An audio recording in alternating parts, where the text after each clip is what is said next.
Hey, it's Tpok, and back in Katawa Shoujo, this time around we're going for Lilly's arc. Um, Going for the neutral ending because apparently that's the only one she has. So it was around Out and About, is what it was called. Wow, those people are loud outside my door. Out and About. Wrapped up in my own little world, I shake my head before remembering the futility of the gesture. Drop the subject. I don't really want to bring up Iwanako any more than necessary. The state is, after all, for me and Lilly. I don't want to think about a previous relationship at a time like this. No, that was the last I saw of her. We never talked again either. Seconds pass in silence before Lilly speaks again. Moving to Yamaku must have been hard for you, having your friends and even your girlfriend taken away from you for no fault of your own. The worst of it passed while I was in the hospital, when all that surrounds you is 4 white walls and a small television. Your mind takes on a life of its own.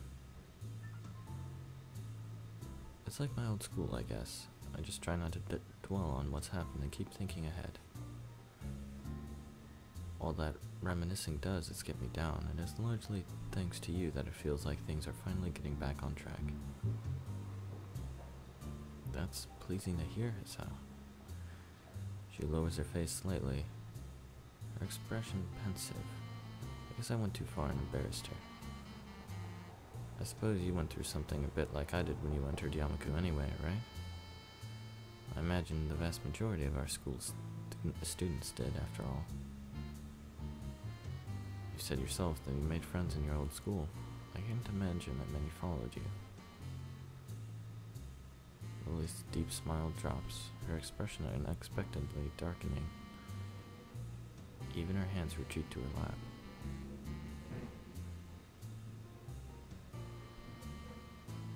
I'm sorry, I don't know what's going on outside. But that is loud. After a long while, she speaks. Hisao, can you promise not to tell anyone else what I'm about to? I promise. She looks slightly taken aback by my serious tone, but then relents and smiles weakly before continuing.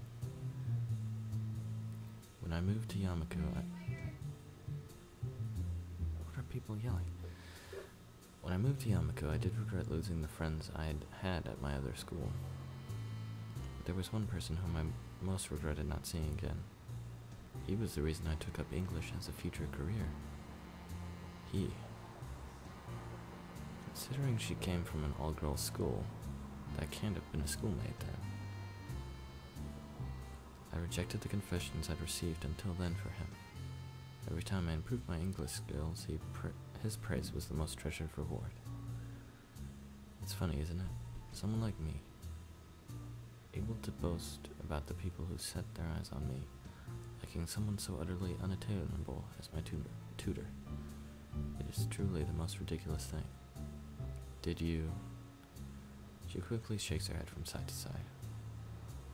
I couldn't. Even then I knew it was impossible. A silence reigns over the both of us. This does not seem to explain her ardent focus on her future in teaching English. But I can't help but thinking of her confession to me.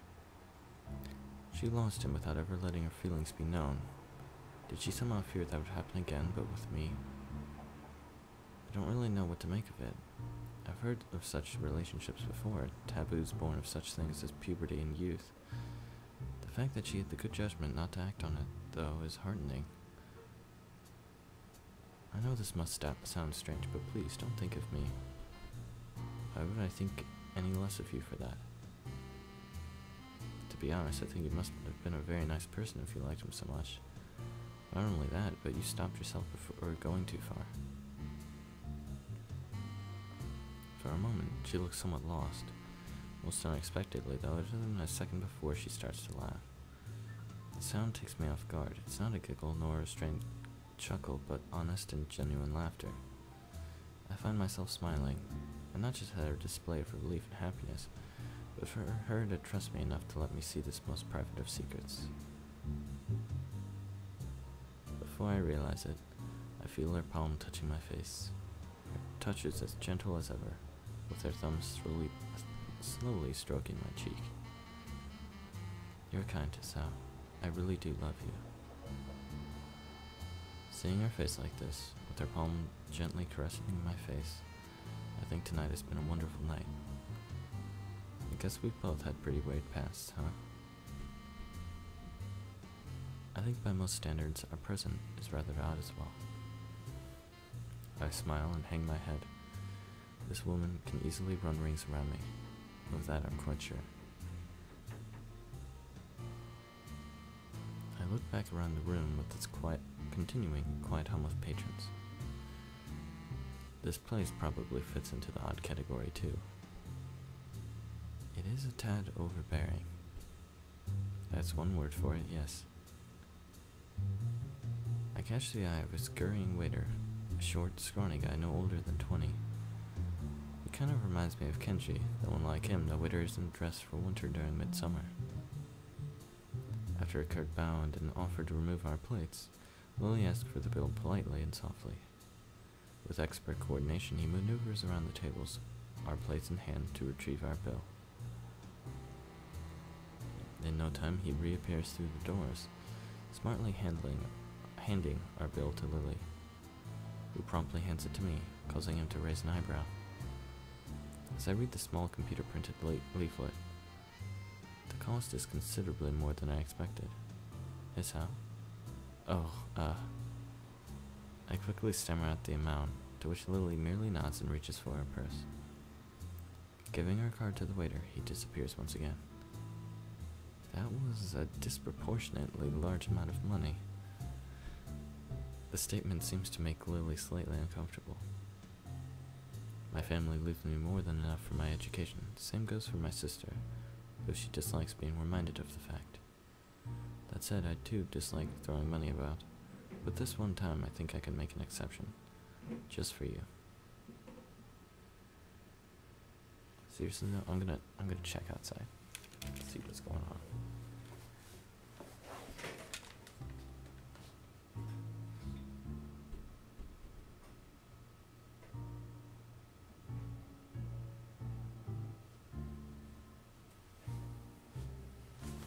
It was some janitor guy. I guess he was cleaning / banging buckets around right outside my door. Not only did you choose our date, but you paid for the both of us as well. I take the bridge of my nose in my fingers.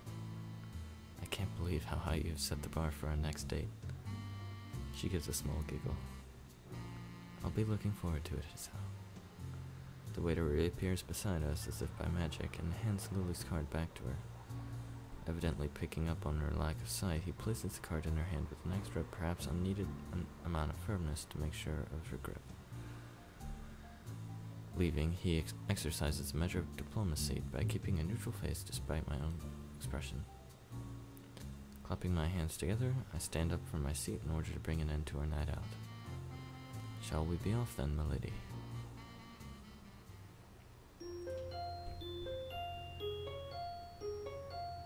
So, now I'm worried on what this neutral ending's gonna be, because that seemed pretty good. My guess is she just goes to wherever. Yeah. I snap upwards out of my sheets and sit bolt upright in bed, as if an electric shock had just run through my entire body. The night air feels cold against the sweat on my bare skin, my breathing short and rugged nearly to the point of hyperventilation. Mind racing, I bring my hand to my head in an attempt to soothe my body's panicked state. It takes me a number of seconds to realize my hand is shaking violently, even as I press it against my face. More seconds pass in complete silence, my desperate attempts to subdue my body and mind slowly, thankfully, working. Gathering myself, I start taking measure of the state I'm in. It feels like I've run a marathon, every muscle feeling tensed and sweat practically pouring off of me. I carefully direct my attention to the beating in my chest, measuring out the rhythm in my head. Sure enough, my unreliable heart is functioning properly for once. Just what the hell was that?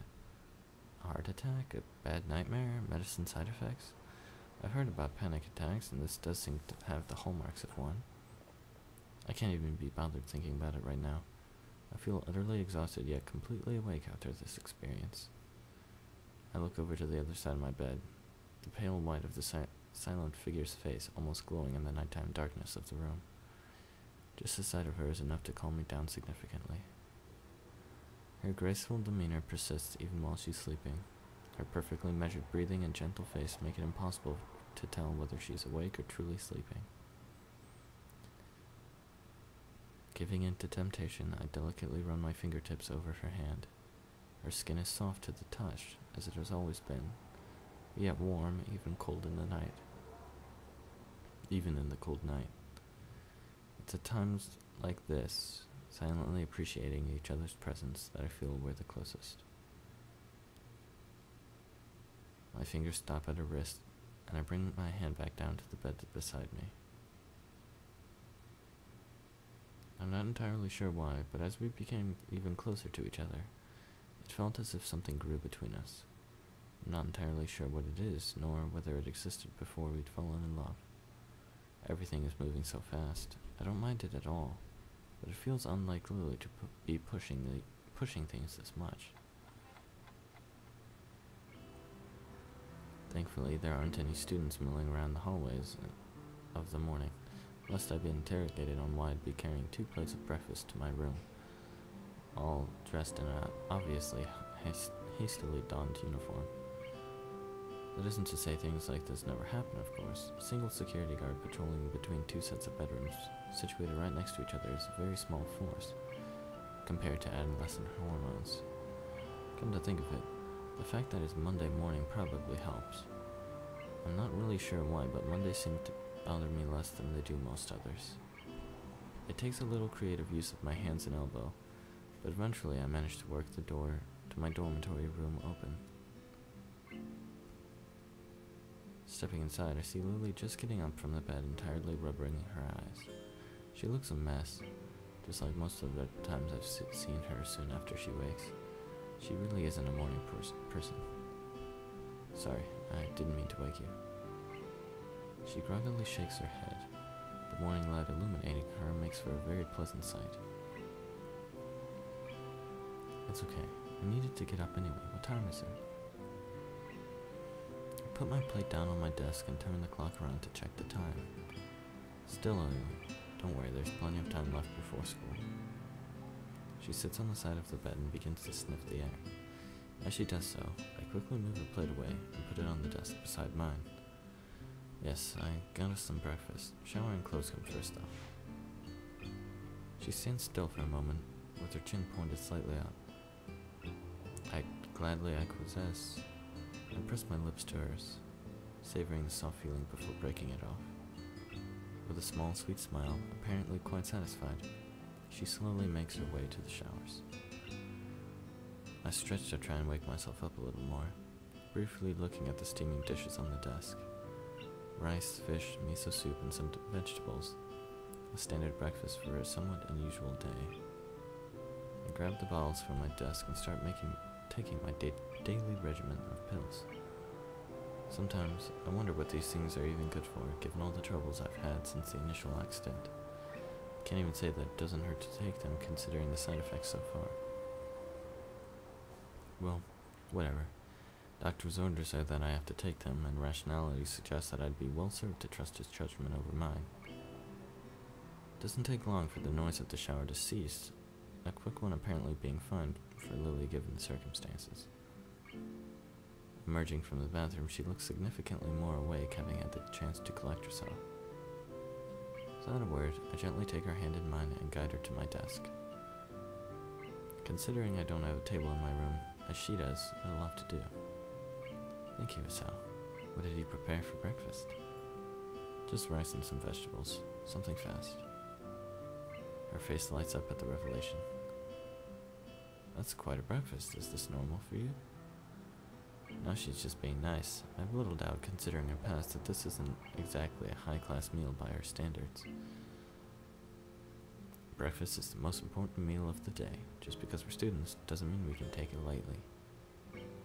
That's my belief anyway. From what others I've talked to have said, I might be in the minority. Yeah, I don't really care for breakfast that much. I just eat like an oatmeal bar. That's my breakfast.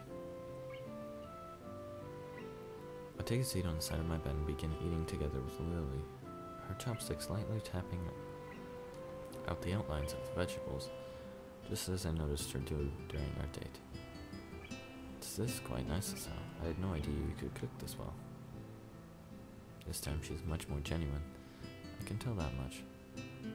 That said, cooking isn't anything special at all. After a bit of practice, it's pretty easy to make a simple dish. Most of the credit goes to modern technology. Still, after years of cooking for myself, I should hope so. I got bored of eating instant noodles and ordering pizza every time my parents were both working, so I taught myself how to make a few meals. I'm still trying to get the knack of it though. You'll make a good wife someday, Hisao. I get that a lot too. Mostly because I really enjoy hand washing dishes and vacuuming. So, apparently, being a 50s housewife is my calling. I take a grain of rice and place it onto my thumb, before carefully taking aim and giving it a good flick. Lily jumps a little as it hits her cheek, right on target. I can't help but chuckling a little at her expense, as she lowers her brow and tries her best to assume a harsh and serious expression. Oh, that's right. What is it? Did you have any problem sleeping last night? You seem restless. So she was awake back then, or at least partly so. Whether it was my heart or a nightmare caused by the side effects of my medicine, the last thing I want is for her to be worrying about me even more. Even before my relationship with Lily, I felt my body was a drag on everything I did. My body is my burden alone, so as long as I'm with her, I'll continue to act as normally as possible. No, not particularly. Is that so? That's good then. Luckily, she seems to take me at my word.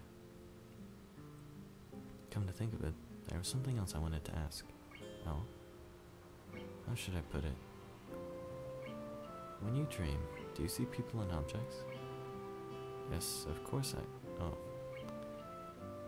I feel more than a little sheepish for that slip of the tongue, however earnest it may be. Lily looks unperturbed though. But you don't taste, feel, nor smell things. I moved to answer, but found myself stuck before thinking about it. The more I mull it over, the more I realize that her hypothesis is correct. That's true, I guess. I never looked at it that way. Are you saying that you do? For the most part, I only hear in dreams, but yes, sometimes I touch and smell things as well. I'm just asking since Akira thought it very strange that I did when I brought it up with her. If you don't either, maybe it's due to my blindness. That would make sense. You rely on your other senses more than me, so maybe that affects your dreams as well. The wonders of the human body, I guess. For the rest of the time before school, we quietly eat the hearty breakfast in front of us, exchanging a few small pieces of small talk as we do.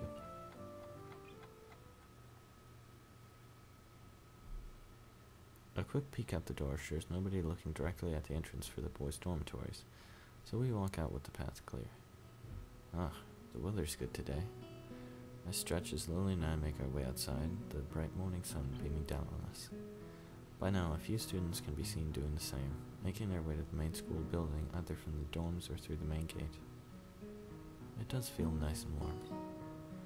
Our hands linked and our cane tapping the ground, we begin in earnest our trip to the school building and join the chatting throngs of the students around us.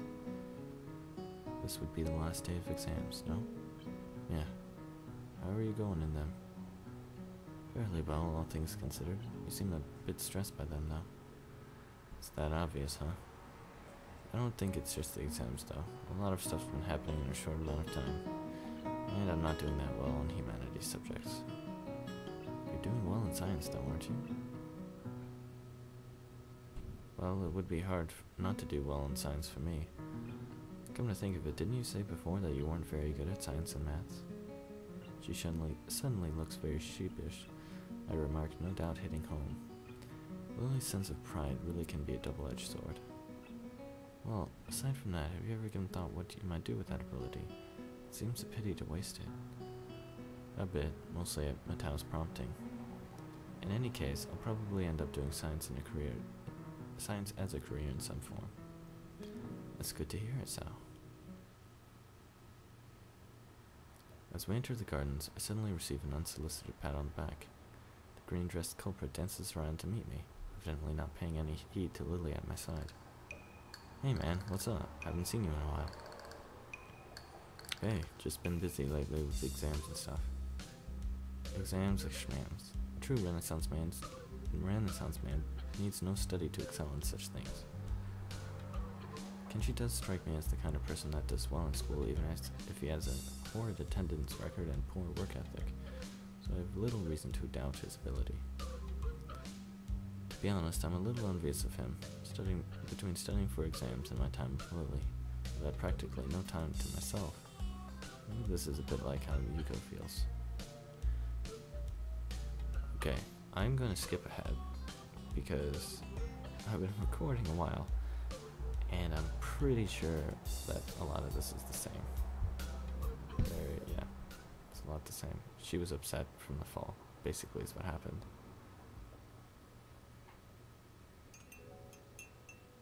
Oh yeah, tea party again. Hi, Hanako.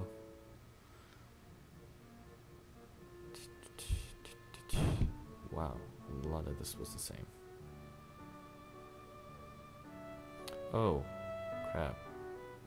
Forgot about that. Does that mean I might have to censor.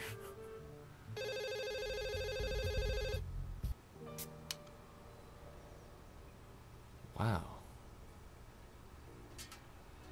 So I was stuck on that neutral ending I would be stuck for a long time. Jeez. It's still going.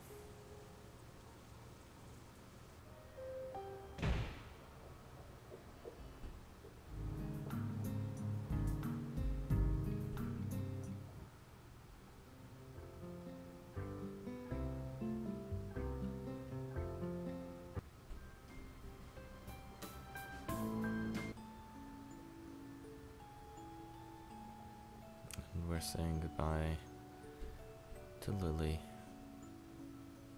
Bye.